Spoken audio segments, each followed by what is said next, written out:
আপোনালোকলৈ আন্তৰিক শুভেচ্ছা জ্ঞাপন কৰিছো।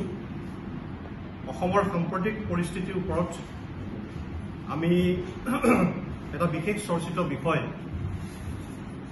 উচ্ছেদ যি অভিযান এই সম্পৰ্কত আমি শিৱসাগৰ দল সংগঠনসমূহে আমাৰ স্থিতি স্পষ্ট কৰি দিবৰ কাৰণে আজি এই সংবাদমেলখন আমি আয়োজন কৰিছো আৰু এই সংবাদমেল যোগে আমি আমাৰ স্থিতি আমি আপোনালোকৰ সংবাদ মাধ্যমৰ যোগেদি অসমৰ ৰাইজক জনাব বিচাৰিছো। এতিয়া মূল কথা হ'ল আজি আমি ইয়াত উপস্থিত থকা 10-12টা শিৱসাগৰ জাতীয় আৰু জনগোষ্ঠীয় সংগঠনে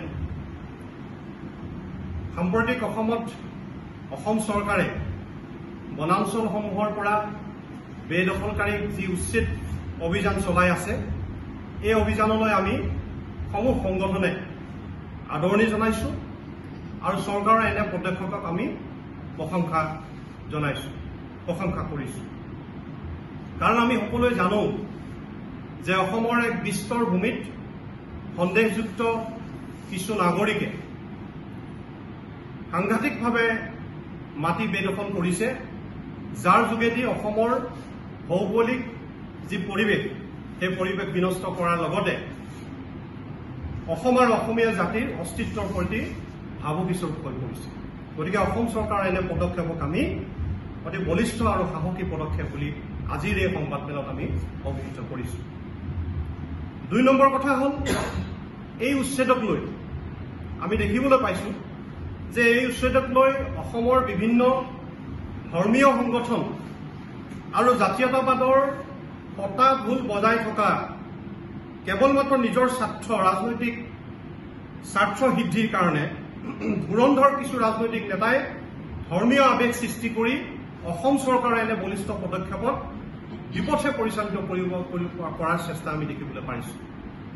এইসকল ধৰ্মীয় সংগঠন আৰু ধৰ্মীয় উন্মাদনাৰে নিজৰ স্বাৰ্থ পূৰণ কৰা এই ৰাজনীতিকসকলে এই উচ্ছেদিত জনতাৰ মাজলৈ গৈ পেলাই তেওঁলোকক ধৰ্মীয় আৱেগ অনুভূতি জগাই তুলি তেওঁলোকক উচতনি জগাই মানে জোল খাই তেওঁলোকে অসমৰ যি শান্তি সম্প্ৰীতিময় পৰিৱেশ সেই পৰিৱেশ তেওঁলোকে বিনষ্ট কৰিব কৰাৰ আমি চেষ্টা আমি পৰিলক্ষিত কৰিছো।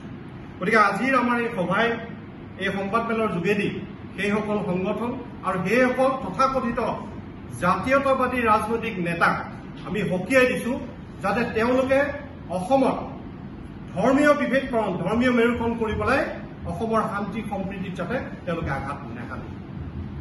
2 নম্বৰ কথা আমাৰ স্পষ্ট কথা, আমি সদায় বিদেশী খেদাৰ পক্ষত আছো।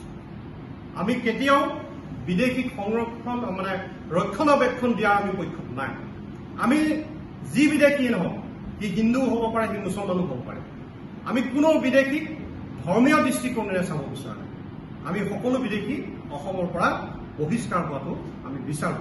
সেইকাৰণে আমি কৈছো যে আজি দেখিছো যে একাংশ সন্দেহযুক্ত বিদেশী বাংলাদেশীৰ অভিভাৱক হ'ব বিচৰা ৰক্ষকৰ ভূমিকা লোৱা সেইসকলক আমি সেইকাৰণে এনেধৰণৰ কামৰ পৰা আমি আঁতৰি থাকিবৰ কাৰণে জনাইছো।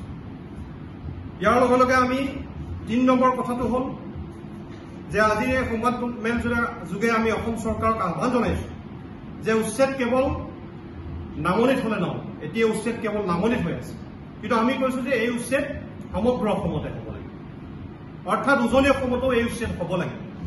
কাৰণ উজনি অসমতো আমি দেখিবলৈ পাইছো যে বিভিন্ন চৰকাৰী মাটি, দেৱোত্তৰ মাটি, ঐতিহাসিক কীৰ্তিচিহ্নসমূহৰ যি সংৰক্ষিত এলেকা এইবিলাক কিন্তু জলাশয়বিলাক কিন্তু বিভিন্ন দুষ্কৃতিকাৰী বেদখলকাৰীয়ে কিন্তু দখল কৰি আছে।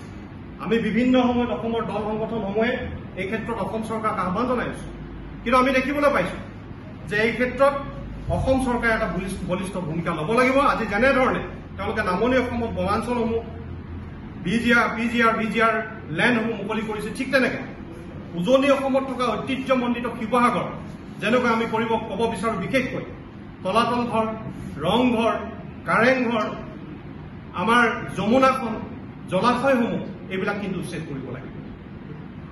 3 নম্বৰ কথা, সাম্প্ৰতিক পৰিস্থিতিত আমি এই সংবাদমেল যোগে অসমৰ বিশেষকৈ উজনি অসমৰ মুছলমান লোকসকলৰ প্ৰতি আমি এটা অনুৰোধ জনাব বিচাৰিম, এটা আমাৰ আহ্বান যে আমি কেতিয়াও কোৱা নাই যে অসমৰ পৰা খিলঞ্জীয়া মুছলমানক ইয়াৰ পৰা বিচ্ছেদ কৰক, উচ্ছেদিত কৰক।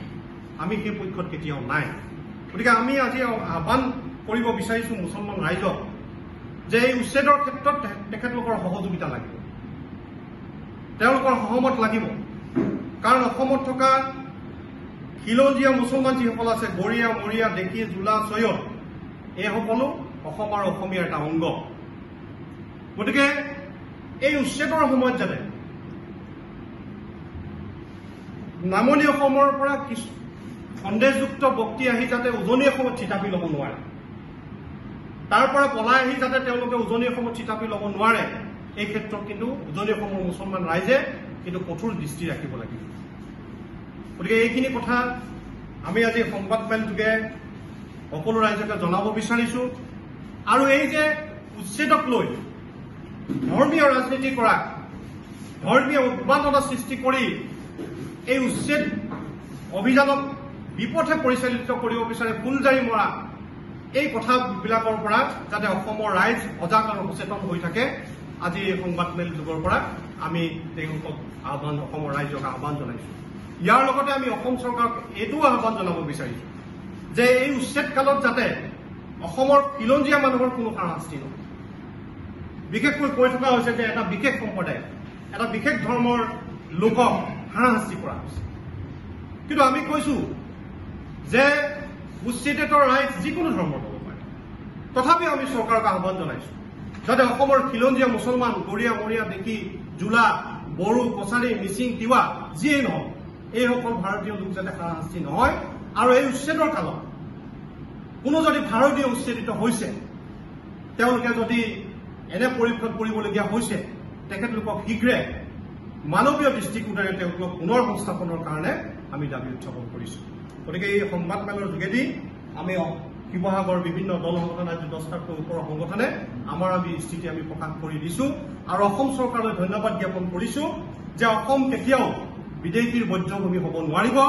অসমৰ পৰা সকলো নাগৰিক বহিষ্কাৰ হ'ব লাগিব, উজনি অসমতো উচ্ছেদ হ'ব লাগিব। আৰু চৰকাৰে, অসম চৰকাৰে নহয়, ভাৰত চৰকাৰে অতি শীঘ্ৰে এই বিদেশীসকলক বিতৰণ কৰাৰ কিন্তু ব্যৱস্থা কৰিব লাগে বুলি আজি এই সংবাদমেলৰ যোগে আমি সকলোকে আহ্বান জনাওঁ। ধন্যবাদ।